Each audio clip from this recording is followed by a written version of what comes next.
partenaire effectivement de la Fédération des EPL depuis déjà plusieurs années.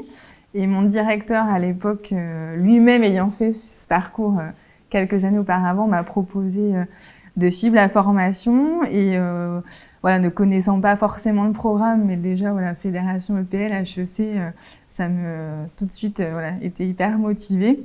Voilà, avec la renommée effectivement de l'école HEC et des enseignements, donc j'ai pas hésité, j'ai sauté le pas assez vite. Voilà, pour moi, c'était une chance en fait aussi d'avoir cette possibilité de formation au cours de mon parcours professionnel. Alors c'est une formation qui m'a été conseillée par un collègue qui était, donc on a un CODIR à Brestem et on est 4 opérateurs dans ce CODIR. Et un de mes collègues du CODIR avait fait la formation l'année qui m'avait, l'année d'avant, sur la promotion la 18e promotion, voilà. Et il en était très content. Au fur et à mesure de la croissance de la société, je finis par rencontrer des problèmes de management, un peu comme tout le monde, jusqu'à ce qu'on atteigne une taille au-delà de la vingtaine, où j'ai constaté un problème assez curieux. C'est que les réunions, ce que je vous dis est vrai, les réunions, si je n'y étais pas, je ne sais pas pourquoi, mes cadres s'engueulaient. Voilà, ainsi va la vie. Et si j'étais là, je sais pas, ça devait être mon côté tutélaire, j'imagine, je ne sais pas, ça se passait à peu près bien. Et là, je me suis dit qu'il y avait quelque chose qui allait quand même moyennasse dans ma façon de gérer les choses. Et là, on m'a proposé de faire la formation HEC EPL. Je me suis dit pourquoi pas, il y avait beaucoup de sciences humaines et de gestion dedans, ce qui m'intéressait. Et ça a été un truc incroyable, puisque j'ai changé intégralement la façon de gérer la société. Aujourd'hui, on est 55 et je pense que plus personne ne s'engueule en réunion, même quand je ne suis pas là. Moi, la première chose finalement que je retiens, c'est aussi la devise d'HEC, c'est oser. Et en fait, moi, ça m'a vraiment aidé dans, on va dire, mon aisance relationnelle vis-à-vis de mes clients. Enfin, les EPL sont mes clients effectivement au quotidien. Le réseau effectivement que j'ai pu constituer avec ma promotion, mais aussi finalement les autres promotions du parcours, parce que il y a le lien qui demeure après et qui est entretenu par la fédération. Et voilà, tous les enseignements qu'on a pu avoir sur les différentes thématiques, donc voilà, analyse financière, stratégie, marketing, qui a permis effectivement d'approfondir aussi ce que j'avais pu faire dans mes études il y a déjà pas mal d'années. Ça m'a beaucoup aidée parce que c'était la promotion qui était juste avant la période Covid. Nous, Brestem, on a été une société qui a été complètement bouleversée pendant la période Covid. Et finalement, ça m'a donné des clés pour gérer cette période difficile dans l'entreprise. Donc, de cette posture d'essayer de se mettre un petit peu... d'avoir une sorte de recul et de perspective sur une façon de procéder, de penser les sujets de façon un peu plus... d'une façon globale. Cette formation a été pour moi une sorte de boîte à outils où j'ai découvert des sujets qui n'étaient pas les miens au quotidien, des sujets assez étonnants de développement personnel qui c'était pas très familier pour moi, donc j'ai découvert ça. Des formations intéressantes sur des sujets cybersécurité, des formations intéressantes sur des sujets finance et stratégie d'entreprise, un peu au sens très large. Alors, ce qui m'a plus marqué, c'est en fait un cas pratique Globstrat.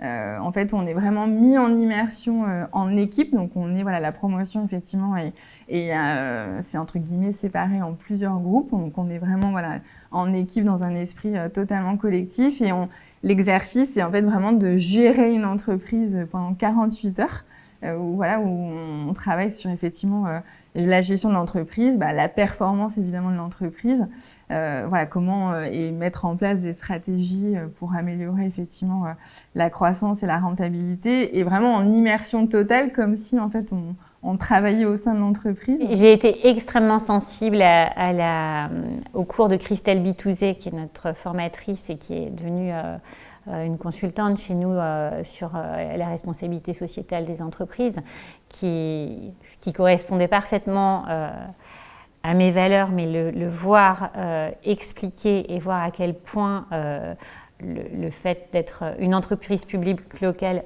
nous oblige à bouger et à tenir compte de ces considérations était absolument essentiel. Ça a été quelque chose d'intéressant. C'était un petit peu une sorte de bulle dans la formation. Il y a eu un ancien responsable de la patrouille de France qui est venu expliquer comment il manageait son équipe pour aller voler là-haut et voler ensemble et interagir les uns avec les autres. Et je ne connaissais pas du tout ce domaine et j'ai trouvé ça assez fascinant, la façon dont il pilotait son équipe et les feedbacks qu'il faisait, comment il s'améliorait et à quel point ce groupe devait être extrêmement soudé. C'était un témoignage tout à fait intéressant. Ouais. D'une part, je pense que c'est une chance, parce que c'est une chance dans une vie professionnelle de repartir à l'école. La première formation a lieu avec quelqu'un dont j'ai oublié le prénom, c'est pas bien de ma part, là tout de suite je ne l'ai plus, qui est une psychologue d'entreprise qui nous a fait faire des tests type pour faire notre profil MBTI, si vous connaissez le profil MBTI, 16 cases. Et là, elle nous a proposé un premier jeu qui a été d'afficher un tableau au mur, de le regarder pendant 10 secondes, et puis elle retourne le tableau, et puis elle dit vous avez 3 minutes pour décrire ce que vous avez vu. Moi je n'ai absolument pas compris pourquoi on avait besoin de 3 minutes pour décrire ce qu'il y avait sur le tableau, puisque grosso modo, au bout de 10 secondes, j'ai dû lâcher le stylo, et il y en a, au bout de 3 minutes, ils n'avaient pas fini de décrire ce qu'ils avaient sur le tableau. Connaissant ma personnalité, puisqu'elle avait eu les tests, à la fin de l'exercice, elle m'a dit « Alain, est-ce que vous pouvez me dire ce que vous avez vu sur le tableau ?» Et moi, j'ai répondu, je m'en souviens encore, j'ai vu la douleur et la mort. Inutile de vous dire qu'il y avait beaucoup de gens qui n'avaient pas vu la douleur et la mort. Il y avait quelques personnes qui avaient vu autre chose et qui comprenaient que j'ai pu voir la douleur et la mort. Mais il y en a plein qui avaient vu un lac, 14 arbres, ils n'étaient pas sûrs, il y en avait peut-être 15, 3 personnages. Mais il y avait peut-être un enfant dans les 3 personnages. Moi, je n'ai pas vu ça du tout.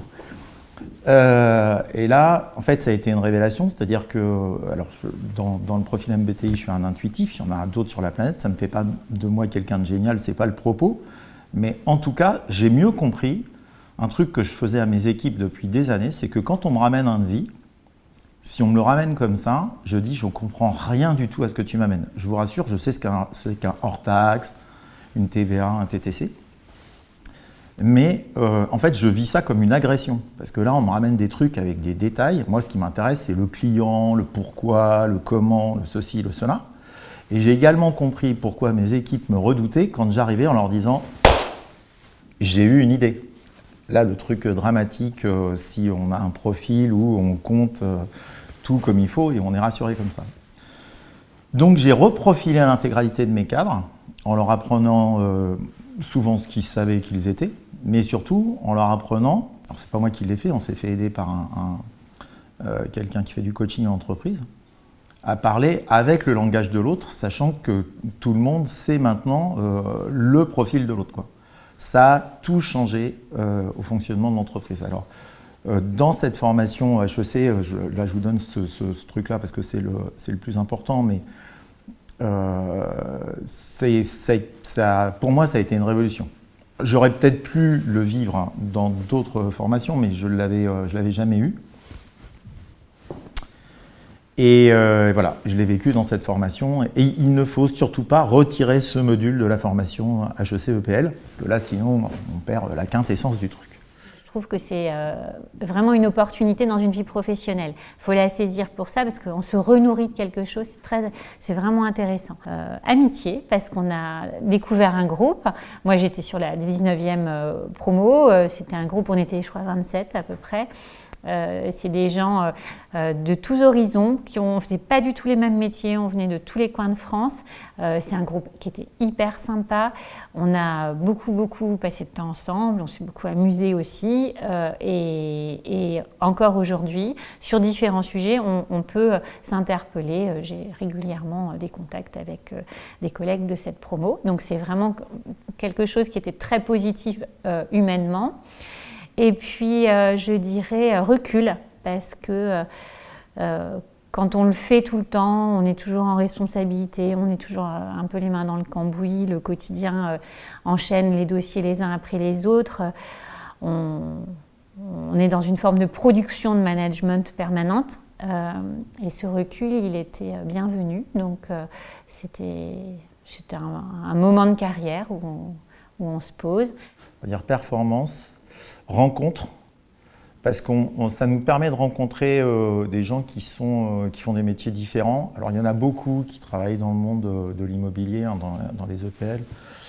On a un métier un peu particulier, mais ça permet de s'aérer, de faire autre chose pendant 6 mois, de rencontrer des gens et de se dire qu'on peut faire des choses identiques ou différentes de manière différente. Donc ça, c'était pas mal. Et puis plutôt, si je mets bonne humeur, ça va être le minimum que je puisse dire, parce que de temps en temps, c'était carrément... C'était un peu retour en enfance. Qualité des enseignements. Avec HEC, effectivement, on a quand même une chance d'avoir des professeurs de grand niveau, des professionnels aussi issus du monde des entreprises. Le réseau et effectivement tous les aspects convivialité, relationnelle. C'est une grande partie, je trouve, et la richesse de ce parcours-là.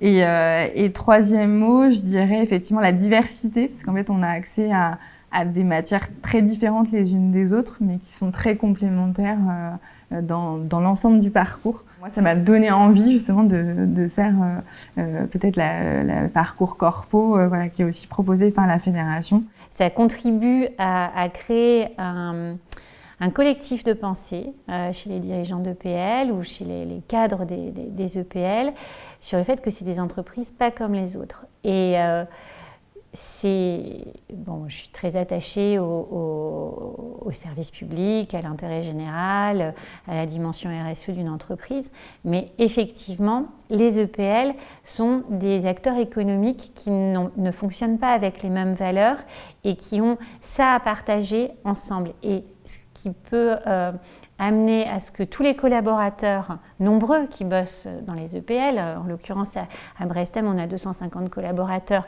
à intérioriser le fait qu'ils ne sont pas dans une entreprise comme les autres, mais dans une entreprise qui porte des valeurs d'intérêt général, de responsabilité sociétale, c'est que le dirigeant en ait plus que les autres encore conscience. Et c'est cette conscience-là que ce parcours de formation peut donner en créant cette solidarité entre les dirigeants. Et je pense que la fédération, là, joue tout son rôle. C'est tout à fait au bon endroit.